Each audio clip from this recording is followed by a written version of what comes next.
Good. We got the goddamn so what? You know what? Before COVID hit, when was your last? What was your last show?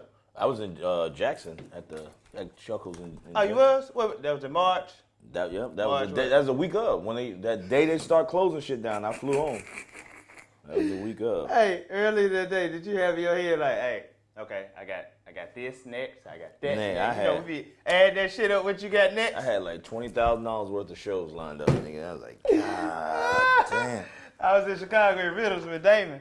Right. And that's my hometown. My people came out. I'm in the lobby Saturday signing my comedy special. Right. You know, hollering at the fans. I got my big banner put up. Like, yeah, after this I got Dallas after this. Right.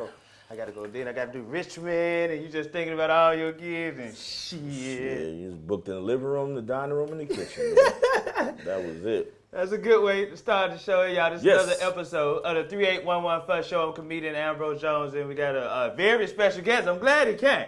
Mr. Goddammit, Shaun Jones. What's happening? Hey, man, always happy to be around my boy. Another Jones in the house. So the Jones brothers here we today. Might be related. Yeah, you know, all black people related somewhere down the line. Your plantation was next to my plantation. So we might be cousins. We might even be brothers. Yeah, we don't even know. Right.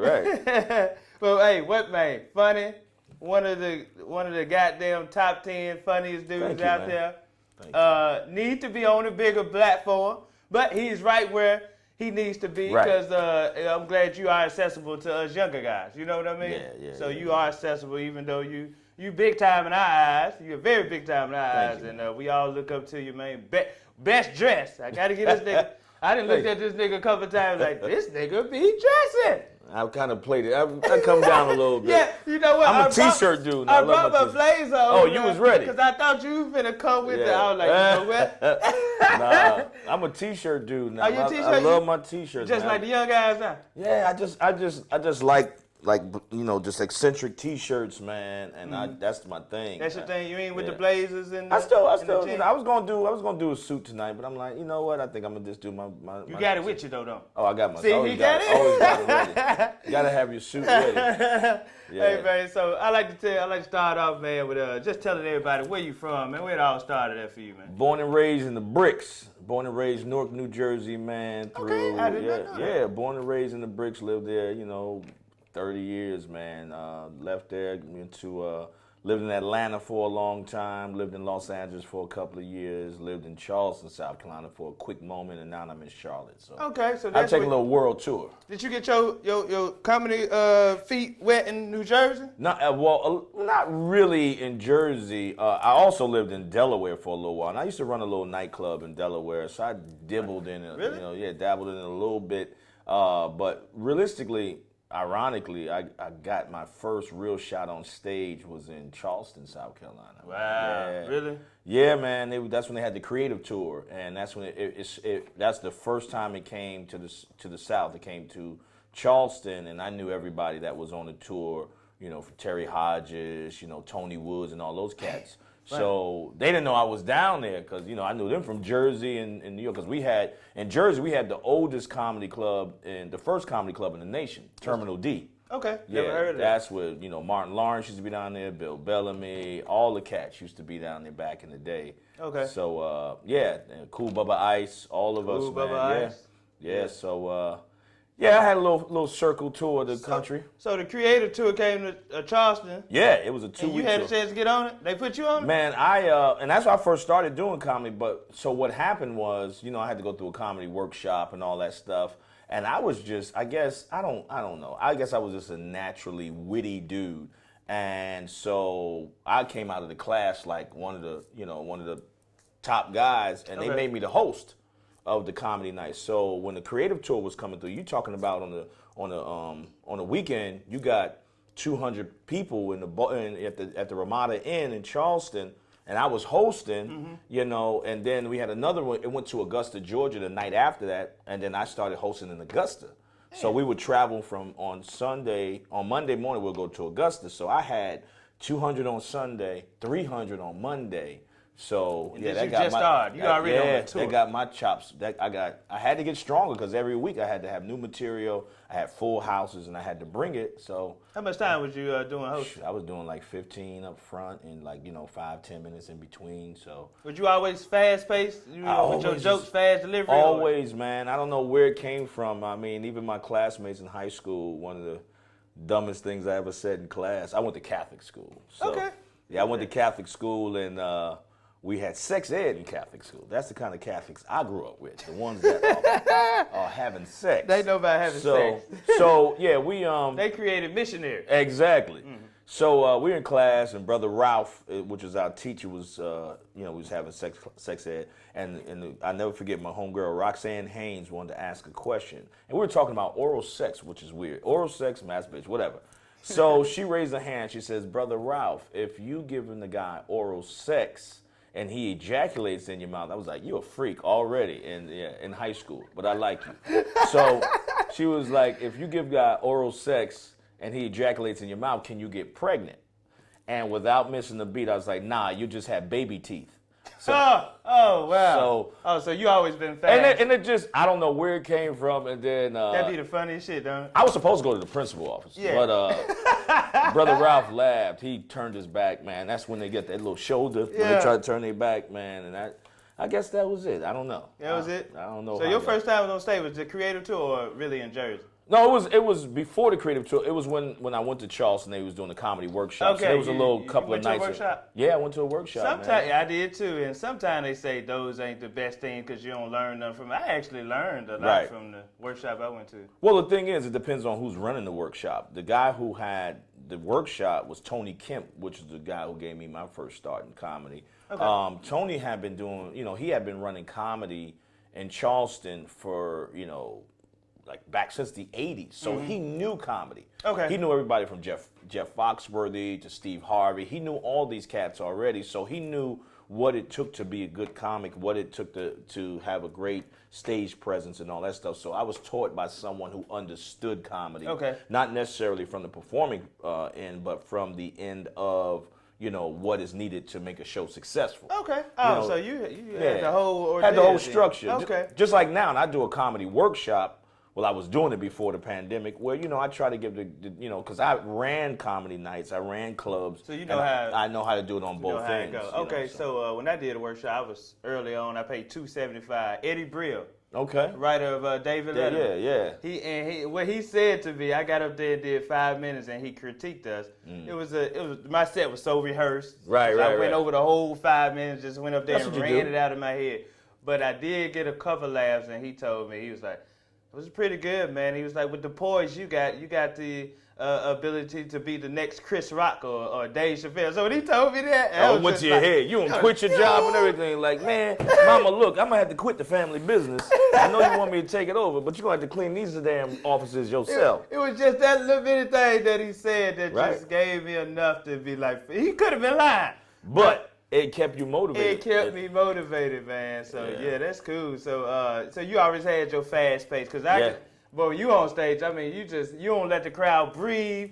That was meant in the beginning. That was intended for you to do that. It's just how my brain works, man. My brain is going a million miles a minute. A lot of times when I'm on stage, I'm not even in that moment. I'm talking to someone, but my brain is working. So it's like two different categories. I'm talking to you over here, but over here, I'm evaluating shit. I'm coming up with stuff at the same time. So people are like, "How the hell did you just say that instantly?" I'm like, because while you're talking, I'm listening to you, but over here it's like a Rolodex going down. It's like, most people don't know how much work we be doing on that goddamn stage. You be telling the joke and still in your head you coming back, what I'm gonna do next. How in the fuck? That's magical. It is. It's true. It's amazing how we trained our brain to compartmentalize or compartmentalize each, like you got this over here, like you said, you're talking to somebody, but at the same time, I'm comprehensive of what you're saying, but I'm over here and I'm comprehensive of what I'm dealing with over here. Hey, when I be doing it, I be like you talking to them, cracking a joke, making them laugh, and you still in your head thinking about what's next, and I be sitting there thinking to myself on another part of my brain, I'm amazing.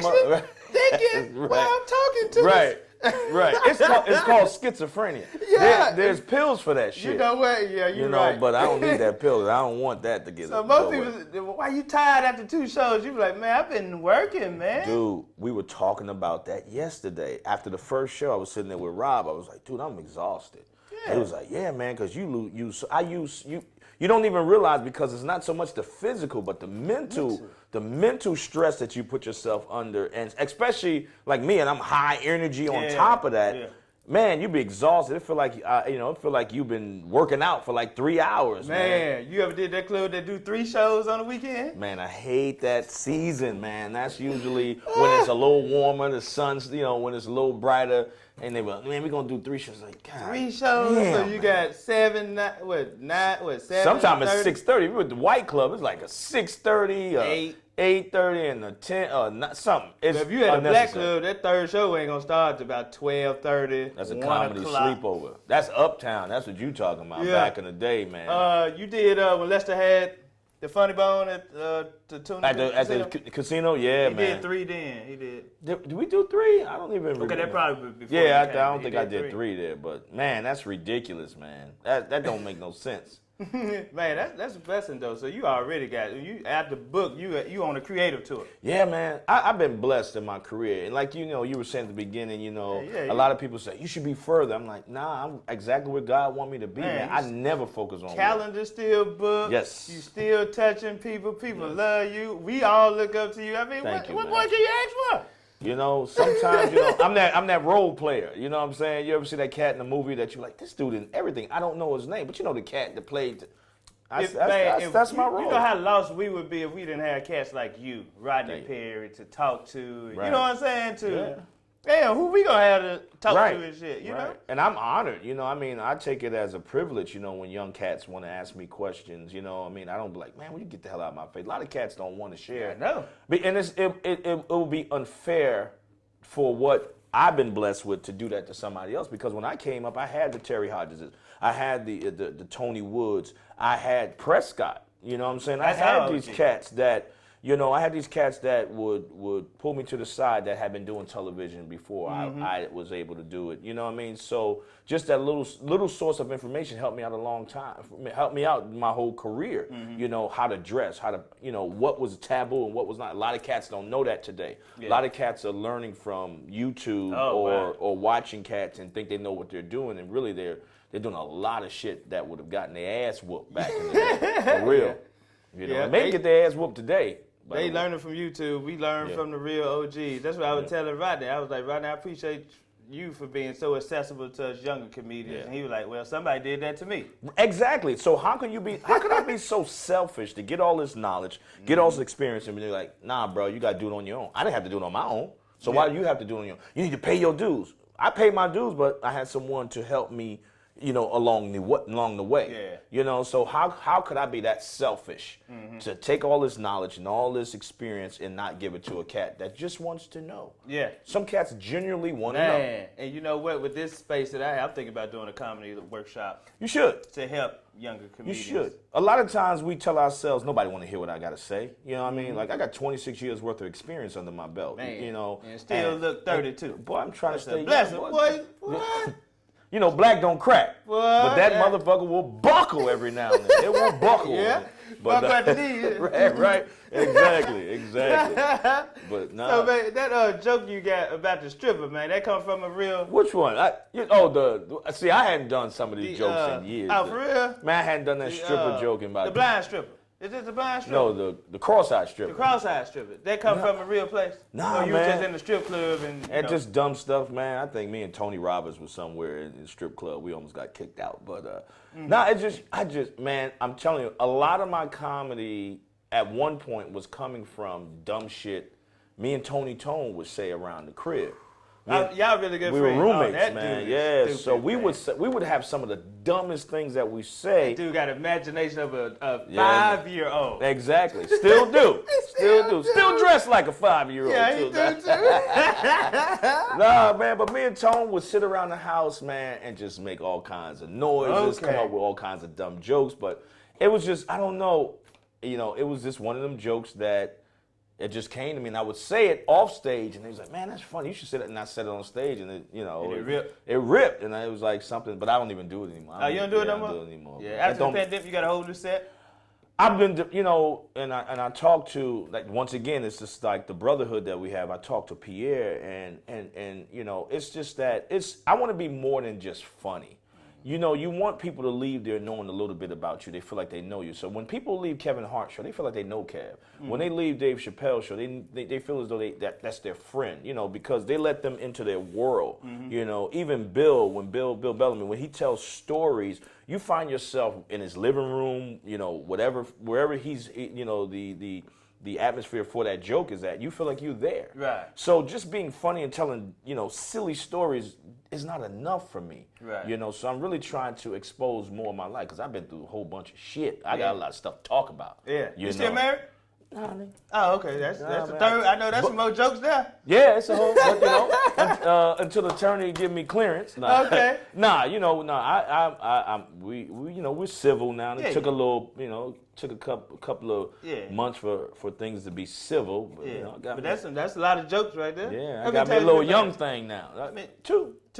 Yeah, two. You do it again? Yes, man. Yes. I really look up to the men who has been married before, it hasn't worked out, and then you ask them, would you do it again? They be like, yeah. I be looking like, what the fuck? It's this far.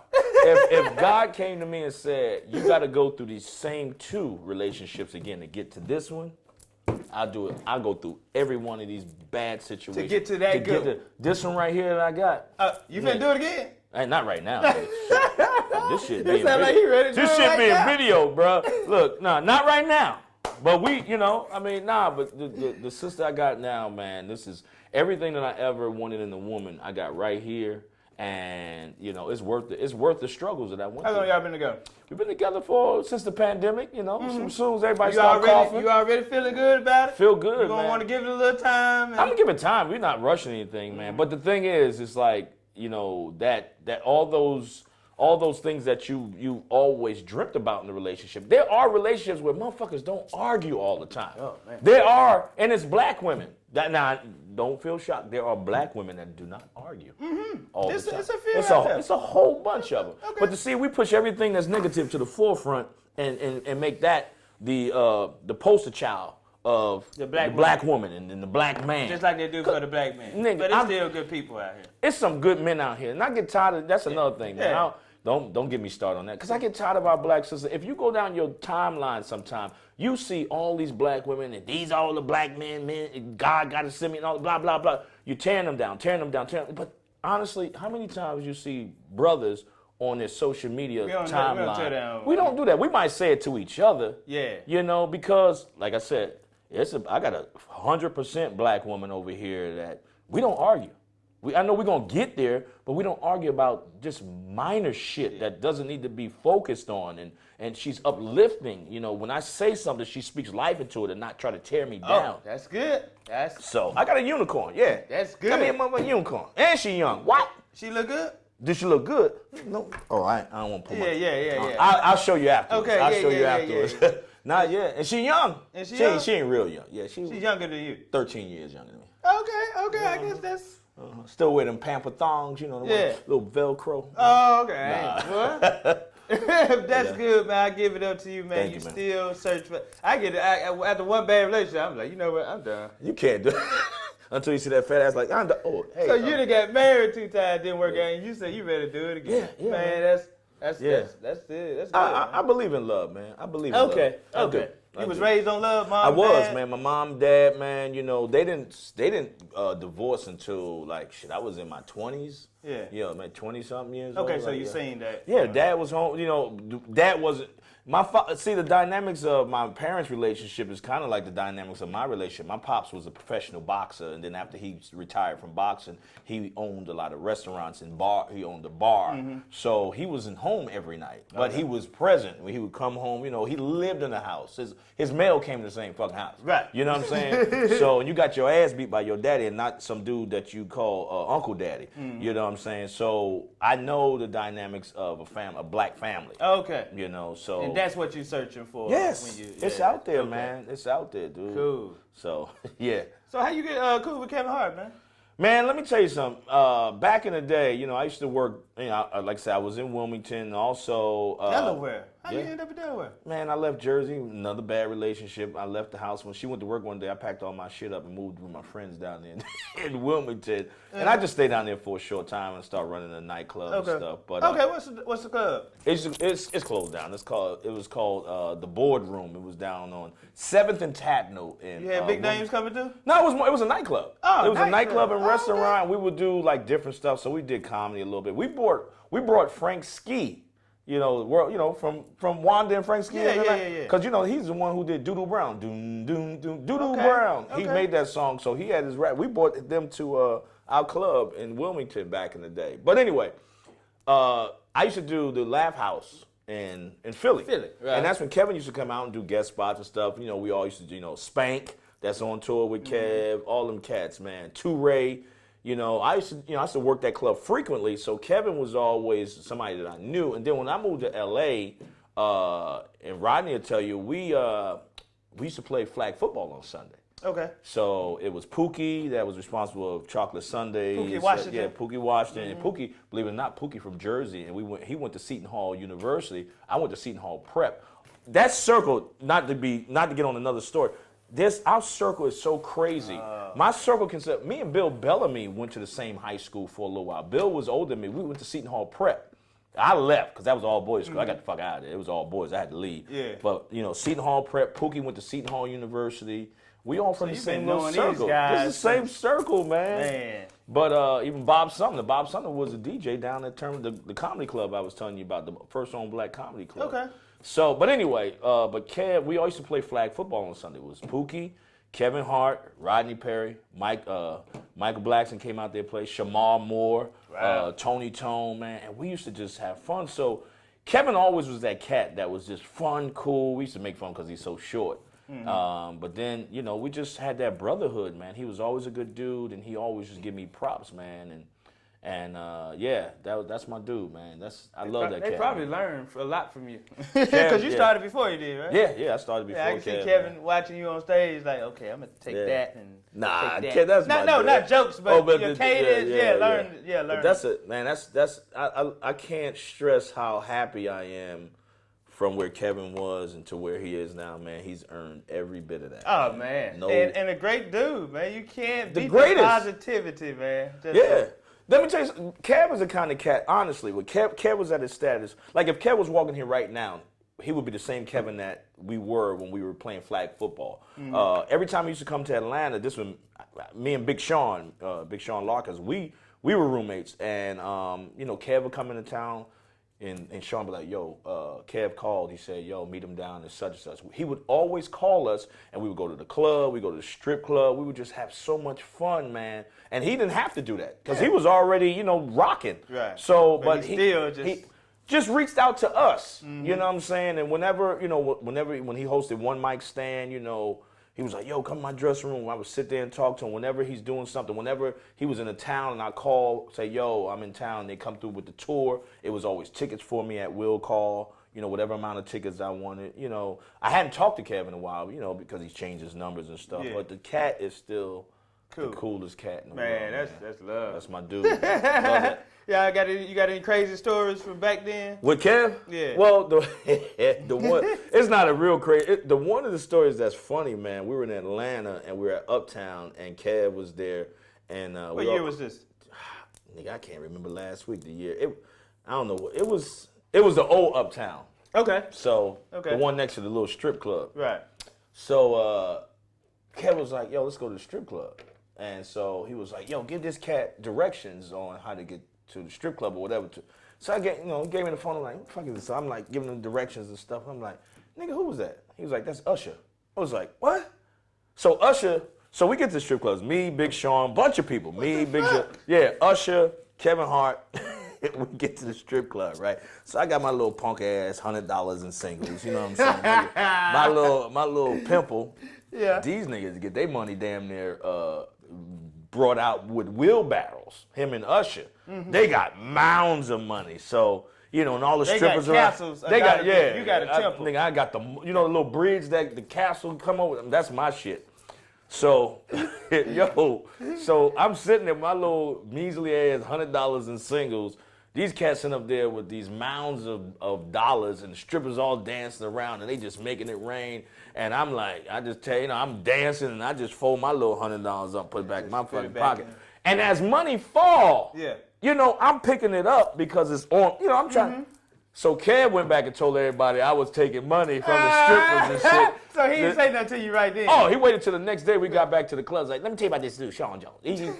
Am I gonna get in there? He gonna take this? I said, nigga, I wasn't taking the money from the strippers. Yeah, I was just taking it off me and putting it on her. And when I went back to count my money, I had 100, but when I counted, I had 110. So I did hit them chicks up for $10. He did. Yeah, that was my service fee for helping these chicks. I was throwing their shit back into play.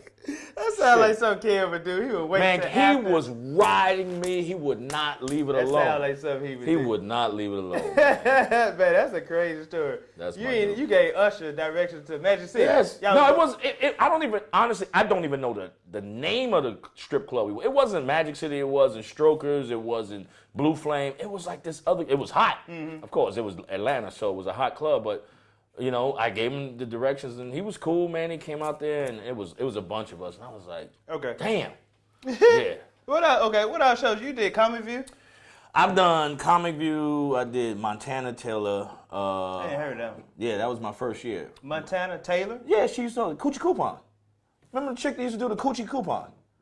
You don't remember Montana Taylor? Mm-mm. She was one of the most known female comics back in early days of Comic View.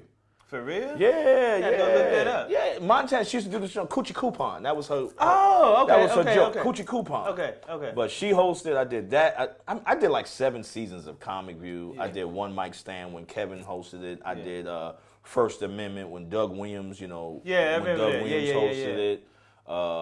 That's when me and Ralphie May. That's when Ralphie May got married. We was on there.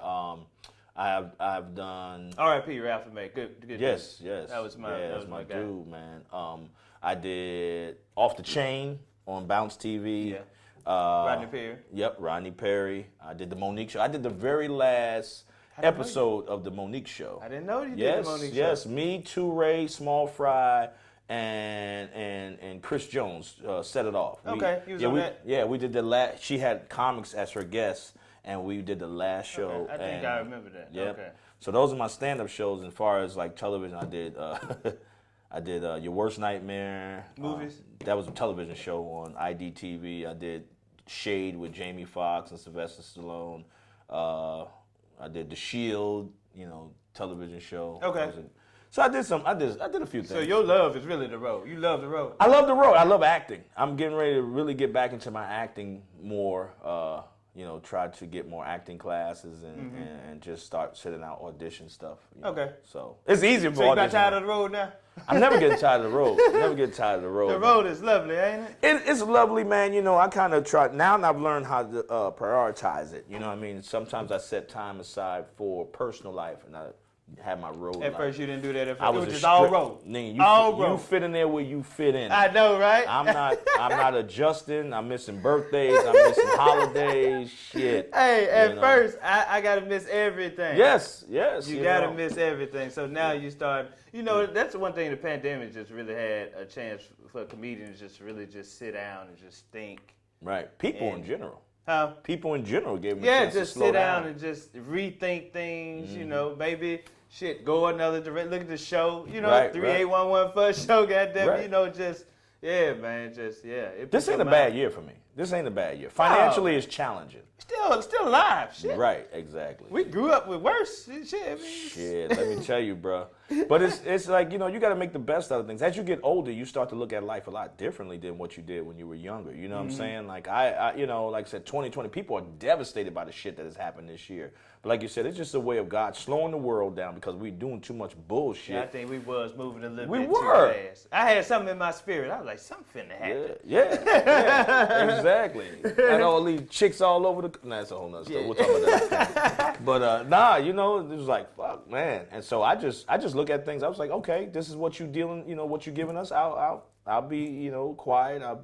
I'll listen and let you tell me what to do. And it's worked in my favor. Yeah. So you got kids. You're a family man too, man. Yeah, I got kids. That's what the court told me. You know, they send you that letter. Said, "This your motherfucking child." You got the last one? That's yours? That's my baby, man. Just took a DNA test on? I ain't got that neat. Look, it's so funny. She sent me a thing today. His grandmother said to him, they said, man, you look half like your father and half like your mother. He said, nah, I look 100% like my daddy. Wow. That's my dude. Yeah, that's I can't deny that. Boys, everything. I can't deny that, bro. Shout out to my son. That's right. How old is he now? 15. Man, that's September something. 3rd. Boy. Wow. That boy wears the same size shoe as I do. Right, and condom. Same size condom. His bigger. Well, we need to take another DNA test if he wears. He got a penis from his mother. That's his mother's side. That's his mother's side. Right? Exactly. But nah, my son's 7. I got 7-year-old, 19-year-old, and 21-year-old daughter. That little baby you just had is 7 now, My boy's 7, man. My dude's 7 years old. 7? What's 19. Oh, my 19-year-old son and 21-year-old daughter. How the boy, 19-year-old boy doing? Man? Good, man. The cat live with me now, man. The pandemic brought him to me, man. He was, you know, kind of being a hard head. With his mom, she just take him. You know, I can be your mama and your daddy, but then that shit don't work out. Now, you need to go to your daddy now. No, I thought you was a mama and a daddy. No, you need to go to your real daddy. Okay. You know, but so he don't do all that shit when he over there with you. Man, this brother is working like 15 hours a day. He's working like 60 hours a week. This is a boy that they said wasn't going to do anything. You know, that he had ADHD, ABCD, LMNOP, you know, all the diseases that he can have. Then it was on everything from crack to, not really, he wasn't really on crack, but they all put him on, all this shit. Making him into a zombie. Then once again, the pandemic allowed him to come live with me. He was only supposed to stay temporarily because he was in Job Corps. He's only supposed to stay during the pandemic, but now he's with me for real. This me and him. Best feeling ever, ain't it, man? Bruh, let me tell you something. This is my dog, man. I know. He don't know it. When he see this, he gonna get the little big head. But that's my dog, man. I'm glad to have that cat there with me because it helped me grow. Dang. You know, because I had to show him what his father really was like, which he had already knew it. You know what I mean?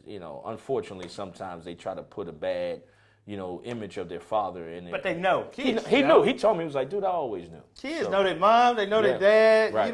They see. So you don't have to tell them nothing. They got a mind of their own. Yeah, man. So my dude live with me, man. Yeah. So he working and everything? This dude is working more. I'm like, yo, I need an allowance, bruh. Yeah, you ain't taking no rent money from him. I don't take nothing from him. I don't want him to give me none of his money. I tell my dude, I don't need nothing. I'm good, That's the best place for him to be with his dad. I want him to have his loot. I told him, I said, by the end of this year, man, I want you to have enough money to rent you a apartment or buy you a home. So is he funny? Nah, that nigga ain't funny. That nigga ain't funny, bro. Now the little one, the 7-year-old, that cat, he's been on stage. For real? Oh yeah, he traveled with me on the road, and he'll come on stage at the end of the show, and he'll sit on stage with me, and he got his little podcast his little YouTube page where he's funny and stuff. So you think that's gonna be the one? I think that's gonna be the one, man, because he's very intelligent for a 7-year-old. He's in the infused school right now where they do dance and acting. So you think that's gonna be the? Yeah, he gonna take care of me. Out of 3, when I start shitting and pissing on myself, that's gonna be the one that's gonna make some money and help daddy. That's gonna be the one. That's good, man. The girl doing good. She's doing well, man. She's a spoiled brat. That's daddy's baby. So she's in Atlanta, so she's working as well. They all holding their own in their own way. So I guess I've done a little something right. So you got any dates coming up, man? Yeah. I'm Well, you're here in Memphis at Chuckles Comedy House now. Yeah. I'm gonna come to the show later and check you out. Shout out to all my people over there at Chuckles, man. I love this club, man. I was just here. I'm on the Ladies Night Out tour with Bill Bellamy, so we was just here in November. Okay, sure. Yeah. So we had fun. That's when we saw y'all at you and Renard and all y'all. We was over at. I always see Bill Bellamy and them out. Just if I'm in Nashville. It's always after party. If I'm in Nashville doing the show, we'll go to the club. Hey, Bill, Jay Reed, what's up? Right. Like we saw y'all that weekend. We was at the weekend. Y'all always hanging out. We had a good time that weekend. That's when we went to the Grizzlies Nets game. We just happened to be in town where the Jersey Nets were now. The Brooklyn Nets was in town. Flair, y'all went? We sat right. And then I had to move my foot. Because one of the players almost tripped on me. That's what we said. Y'all was on the floor. We was on the floor. Big time. Shout out to Bill Bellamy. Hey, that never get them sat on the floor. Man, it's so funny because when the game first came on, they said, representing the new Madam Walker, Madam J. Walker movie, Mr. Bill Bellamy. And all of us on our phone, we looked up, we were on the big jumbotron. I'm like, shit. I was like, digging up your nose. Like, Did somebody get on tape? You get a picture of it? We didn't get on tape. Nah, God damn. We didn't even know, because, Reverend Knight is the, you guys, commentator for the Grizzlies. Brevin from Jersey. Oh, That's our circle, man. Brevin and Bill I think Brevin went to Seton Hall Prep. I think he went to Seton Hall Prep. So him and Bill were together. Mm-hmm. So that's Jersey, baby. Jersey is all over the place. Queen Latifah, Naughty by Nature. That's who I grew up around in my neighborhoods. They was from East Orange, New Jersey. Latifah was from Orange. That's my circle. Okay, dig that, man. Yeah, all y'all still look goddamn young. You gotta stay young, man. Gotta stay young. You used to work out. You got a workout regimen. Yes, I get up in the morning, bro. I get in that gym, baby. It's nothing like it. It's more mental than physical, man. That mental workout that you get, keeps you ready for stage. It does, man. Like you run a lot. I run. Like sometimes I run. I do a lot of lifting. I'm not trying to get bulky. I just, try to stay toned fit. up. Me too. Yeah, I just got back in there. I slack off for a little bit, but then get right back. I hit that. You hit that elliptical. That elliptical is a beast. I hate that thing. Man, that's my piece. Like yesterday, I got on there I do an hour on the elliptical. See why they made that motherfucker. Shit. It make you mad. It's something new every time you get on the motherfucker. You think you got it? God damn. I love it, man. I get down. I burn 600 calories. When I eat some bullshit the night before, I get on there. Yesterday I got on there and I burned 600 calories on that. That's good, man. I know with you being so funny, you done had a lot of dudes probably wouldn't even take you on the road with them because they don't even want to go up after you. I know you had you ticked off a lot of little tours you'd have been on because you have been so funny and you done put yourself in this goddamn little category of your own. You so funny that motherfuckers be like, you know what? I can't, nigga. You can't open up for me, nigga. I was given a check. I was given an envelope with $800 in there at sound check because it was like, well, we're just gonna go with the MC. And I won't even, you ain't gonna give us the headliner name. He's not here to represent himself anymore. But it had nothing to do with him. That's the thing. A lot of people think that it's the headline. Oh man, that nigga asshole put me on. No, he didn't know. A lot of times the headliners don't know. It's the road managers that decide that I don't know this cat, and I heard he too. I'm not putting that pressure on my dudes. So I'm gonna get him off the show. Yeah, they paid you $800. $800. Well, they just paid you for your money? It was for the actual show. It was a long time ago. The comedy house was still open in Savannah, Georgia. That's how long ago that was. The comedy house was open in There was a comedy house in Savannah, Georgia. Okay. Right by the mall that and I got the show. It was at the Coliseum. It was at the Civic Center or Coliseum, whatever it is, in Savannah, Georgia. Mm-hmm. And it was Bernie Mac. It was Bernie Mac, and and Anthony. What's my man named? Cat that was open up for him is him. And I was doing like 15, 20 minutes. And what was so cool about being on that show, I was only doing a short amount of time in which the comedy house was going to come back and say, you just saw this dude with Bernie Mac at the Civic Center. Okay. He's here at the comedy house. Mm-hmm. It was kind of like going to be a little showcase so people say, yo, that's that cat. Now we can see his whole show. Mm-hmm. But I got the sound check that day, man, and I was so excited because I was like, yo, I'm getting to work with Bernie Mac. And his road manager came out, was like, yo, we're gonna go with my man. His last name is Griffin. I can't remember his first name. We're going to go with him and Bernie, man. But, we're going to go ahead and pay you. And they gave me an envelope, $800, and gave me tickets to the show. I sat in the front row and watched the show. So they saw you that night before and said, yeah. It's like the word get around, You can't do this again. But I was just really disappointed, man, because. You really wanted to. I really wanted to do it because the thing is, I just go on stage and I put on stage with the talents that God has given me. I never, and I mean this 26 years, I've never gone on stage with the intentions on making it difficult for someone else to follow me. Yeah, right. That's not my intentions. That's evil. Yeah, that's selfish. Yeah, it is. But it's just like it happens. But you still do it. I do it unconsciously. He said unconsciously. I am not responsible for the killing that has taken place. Nah, man, you know, it's some guys out there that been in that 20, 25-year mark. The U Prescott, Rodney, one of them. Who else, man? Tony Roberts. Tony Roberts, just a fucking killer on stage. It's a lot of silent killers out there, man. More. It's a lot of silent killers. Boy, out there, if you Prescott and y'all been on tour before?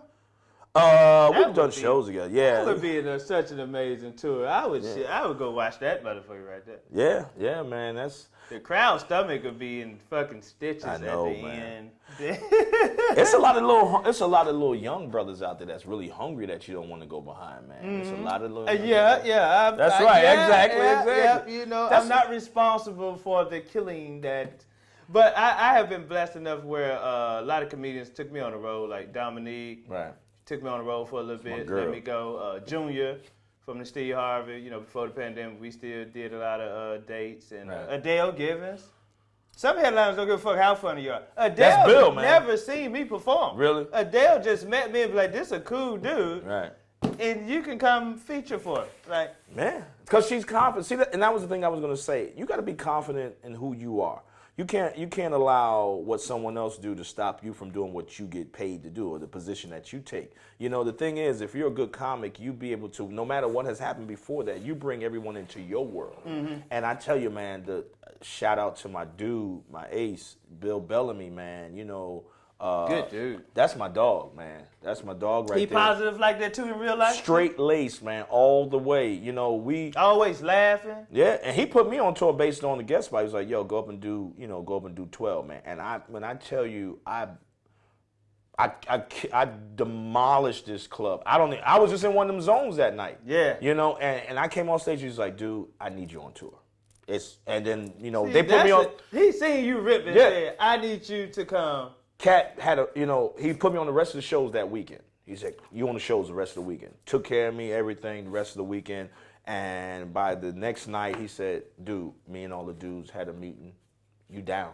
So it's you? Me, Jay Reed, it's Drew Frazier, Darius Bradford. Darius Bradford? Yeah, we do. It just like different cities. Yeah, Brady, alternate. Yeah. Bro, I just seen Darius Bradford for the first time here. Yeah, that dude's funny, man.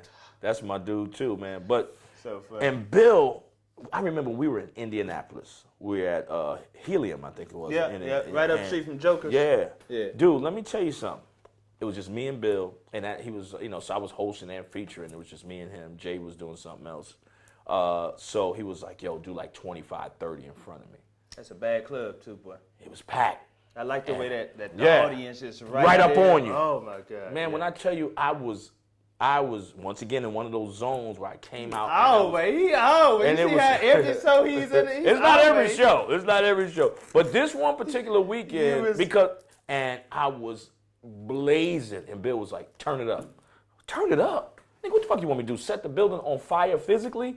Damn. I was like, Bill, he was like, "Dude, just do more time." I said, "Dude, he said, let me tell you something, man. I don't worry about you when I go on stage." He said, "I sit back here and I'm comfortable, I'm relaxed. All I need you to do is tell me what your last joke is so I have my jacket on." And sure enough, man, and we put a couple of guest spots on during the week, but sure enough, I come off I'm like, there ain't shit else that can be done. And the cat comes there and rip. Okay, how is this show? Who hosting, who featuring, and Bill closing, right? Yeah, sometimes it's and my boy Mark Gregory, Dick Gregory's nephew. That's my Mark, dude. Cool, good guy. So a lot of times it's either Jay a host. Okay. When we was in Charlotte, it was Jay was hosting, Drew Frazier, myself, and Bill. Okay. That's a lot of shit to come behind. And he told you to turn it up. Turn it up, man. Because you know what? This is one thing. Like I know a lot of comedians be like scared to go in front of. Hey man, I don't want to go in front of you, bro. I'd never, cause I was like, if you did good before I got up there, the whole flow of the show is going good. Right. I'm confident with myself, so I'm finna just go up there and. You got to. Yeah, I'd rather for you to go up there and make them laugh than not make them laugh, and I gotta follow behind. Right now, I gotta dig myself out of a fucking hole. But if you made them laugh, good. That's a good thing. Right. Yeah, man. So Bill told you to turn it up. Told me, and it was that way the whole time we on the road, man. He'd be like, "Man, you need to do this, you need to go do that, man. You had him there," and he like, cause he getting up there riding the wave. He riding just it, getting man. up there just. Yeah. and it can be done, man. Yeah. You know, if we get out of our own head, it can be done. I had a challenging situation early on in my career where I had to go behind Chris Tucker, who did a 45-minute guest spot in Atlanta when he was hot.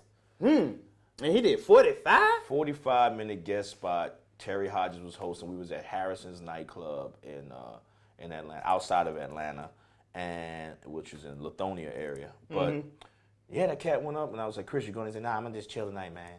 And so just before I was ready to go on stage, it's like special guest and blah blah blah.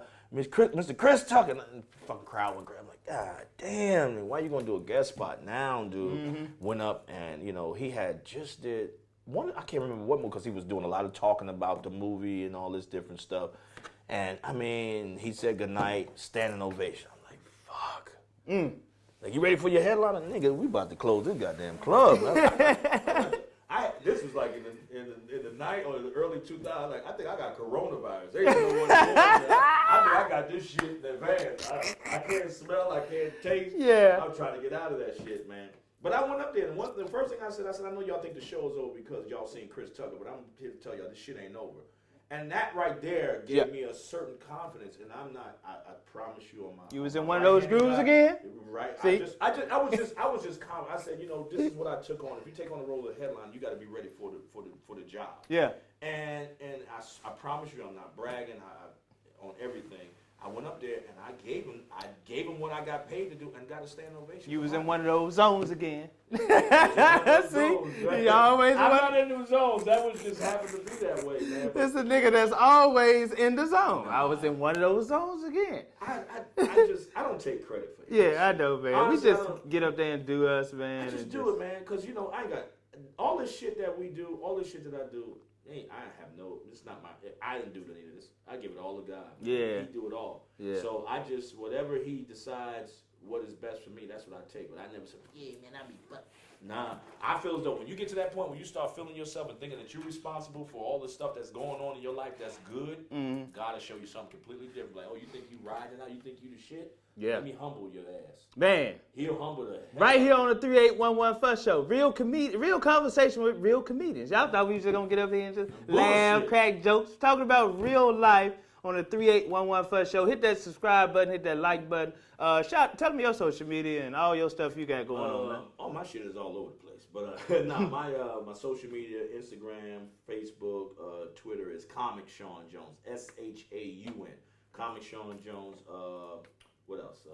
I don't have no other shit right now. My YouTube is Comic Shaun Jones. I got to update. I got to do a lot of business, behind the scene business stuff, man. And, I'm doing some stuff. Also, like I said, this pandemic has brought about so many different things. I know I get long-winded, too. I talk a lot, too. Shit. That's I talk good. a lot. But my sister and I, I just try to be an inspiration. I try to be motivating to people around me and to be motivating at this time that we're in. So my sister and I, we also have a Zoom phone call that we do every single Wednesday called Wisdom Wednesday. Okay. And it's a motivational phone call where people from all over the country call in, and it's a whole show format that we do. And y'all just give them? Man, we've been doing this shit for a year and almost 4 or 5 months, man. That's good, man. And it's just like totally free.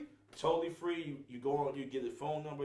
Zoom is a Zoom call, so you get a phone number. You put in your member ID number, and people from all over the country are on this phone call every Wednesday. Yeah. And so how do they go about getting the number to the Zoom? Go to my Facebook. Go on my Facebook or Instagram. You'll see that I always have a flyer, and I also most of the time I'll have like the information in my bio. Yeah, but it's so cool because what it is, we have a word of the week. And I'll give the definition of the word and the synonym of that word, and then I'll give my monologue about the word, how to incorporate that word in your life. And my sister come back and give a Bible verse pertaining to that word. Then we open it up for conversation. People share their stories, and it's so. That's your real sister? Cool. My real sister. That's just good. Me and my sister. That's bonding. 2 inspirational siblings. That's our name. 2 inspirational, just me and her.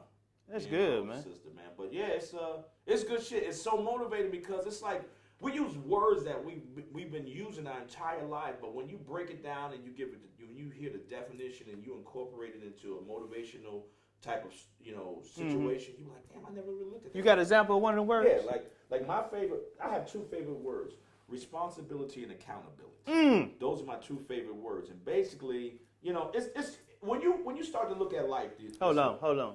If you understand those two words, that means you can't blame shit on nobody else. Boom. Okay. That's the gist of it right there. you really basically hit. That's where I was going. Mm-hmm. Accountability, responsibility. Let's say, okay, your finances aren't where they're supposed to be. You have to be held accountable. Now, there are factors around you that might contribute to your financial situation. Mm-hmm. You know, I lost my job, or I had to pay this, or, you know, they did this. Okay, those are factors that contribute. But, you have to be accountable because you have time to put money aside, to be more responsible with your cash, to make better investments and all that stuff. Mm-hmm. So now that you know that you are accountable for the financial situation, now it's your responsibility to get your ass out of it. Mm-hmm. You see what I'm saying? So because you put yourself in it. You put yourself in it. So yeah. When you was going out at the club, party and all that, so you can't get mad at you losing your job. You supposed, because they always say pay yourself first. That's a hard thing to do, man. It's very hard, bro. But you got to do it. You got to do it. I'm there right now. I ain't got shit. But what I said, all right, LLC myself, make some investments. After all these years, I just got my fucking LLC. Right, exactly. It took a pandemic. We've been on the road for all these. I've been putting my shit off, bro. All this, but man. I've had weekends where I got enough money to put a down payment on a small home. Mm-hmm. Fucking blew that shit when I bought me a car and shit like that. Right. But when this shit happened to make you just more, no retirement, no fucking, no insurance, nigga. I tell people, nigga, if I get coronavirus, all I got is auto insurance, nigga. I get coronavirus. I gotta get in my car and run into a tree to see if I'm covered, nigga. I call Geico when I get corona. And putting vapor rub on your chest for COVID-19. Exactly. Did y'all know this shit help? Right. Cough drops. You get that cough out your throat. Yeah, man. Yeah, that's good, man. That's two powerful words right there. You can't blame shit on nobody, boy, if you understand responsibility and accountability. It's so crazy, though, man, because these are words that we know. You know, like we use simple words like courage and happiness and motivation. When you take those words and you break them down, you give the definition, you put them in situations where people can understand, like, man, I never really thought about that shit like that. It just you can't change your life until you change your mindset. Ooh. What? They're dropping 2 minute jewels on supposed to be 3811 Fuss Show. It's supposed to be funny, not motivational. Like a white talk show you got.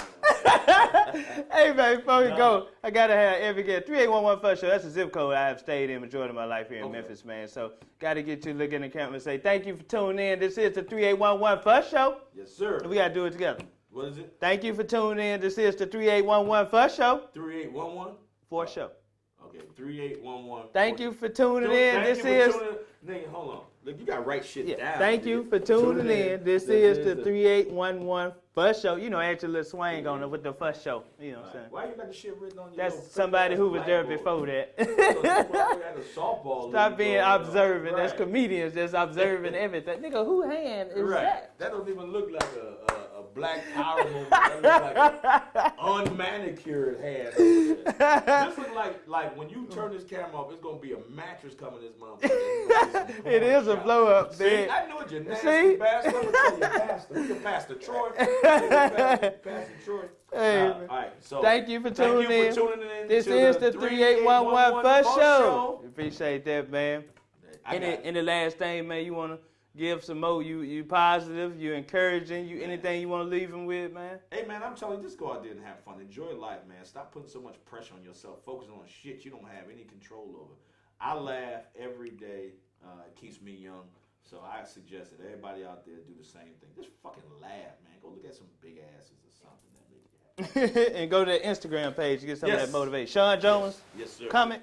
Comic Shaun Jones. Comic, SHAUN. S-H. Is that your real name? That's my born on name. Shaun Jones. Shaun Jones.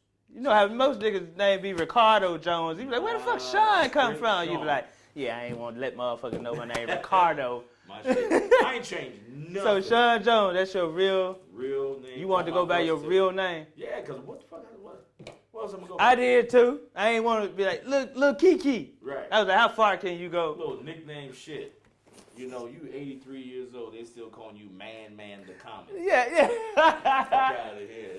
That Papa. Hey, so man, you done ripped a lot of shows. What's one of them shows where you be like, You probably say shit all of them, but what's one of them shows? There's been some shows. What's one of them shows that you be like, let me tell you, it goes way back again. A pioneer, like a real landmark, the Peppermint Lounge. Who I heard that was hard. It was funny when I was engaged long back in the 90s, and that's where we had an engagement party. I was a regular at this club. Mm-hmm. I'm a house head. I listen to house music. So, they was doing comedy. Bill was hosting, and Bob Sumner was in charge of it. But I drove up. I was out of Jersey by this time. I drove up, and I was on the show at the Peppermint, man. Everybody was there. Like, Tretch and them were at the show, man. And I was excited because this was my debut coming back to Jersey doing the show. Mm-hmm. Let me tell you something. 5 minutes in I don't even know if it was 5 minutes. Nigga, they booed me to my car. Damn. They rolled the window down. They rolled it down. Boo! Nigga, more boo for you. Man, they booed the shit out of me. Man. You were at the red light. Hey, nigga. Boo! Booed me so bad, bro. They booed you all the way to the house, man. All the way to the house. Look, so I was living in South Carolina for a short time. I only lived there for a year prior at this time. And that was a 12-hour drive back. Yeah. And I remember I was driving back, nigga, and I was driving. We had a van, so it was my mom's and nigga, I was driving, and I felt like Denzel Washington and Malcolm X, because I was leaning against the window driving, and I could just hear, I was born by the river in a little tent. Nigga, I was like, fuck this comedy. With your head on the window. Man, you had your I was done. That show killed me. But it's humbling. It's humbling. Because you was like, when you feeling yourself, you're like, yeah, I kill all over. But it's always every show ain't like that. It's that Mike Tyson. Mike Tyson, though, he'll never lose until your boy knocked his ass out. Yeah. And it makes you better. It makes you better. So. You know what? I forgot to advertise my shit. See, man, my comedy special, Say It Louder, is on a 1 gigabyte USB drive. 35 minutes of stand-up on here, 15-minute documentary. And 10 minutes of that goddamn mattress on the floor. Play. It's going to be a long space in between when you're going to think it's over, but you're going to have some nasty shit. That's good. I'm going to tell his pastor, though. Say It Louder. You know what I'm saying? That's a great comedy special. That's me and my son on the front, man. Funny. It's on comedianambrose.com. And this is my latest invention. This is Immortal Herbs. Is beard on? No, this is Seamoss and Bladderwack tincture. That's good shit. So what you do is take Seamoss and Bladderwack and soak in an 80-proof vodka for 6 weeks, and the alcohol extracts all the minerals out of the two herbs. You can boil it, right. But water really just don't get everything out like that alcohol. So it's a new Viagra. It's good for your immune system. This is how I've been surviving during the pain. It's good for your immune system, good for your libido. Right.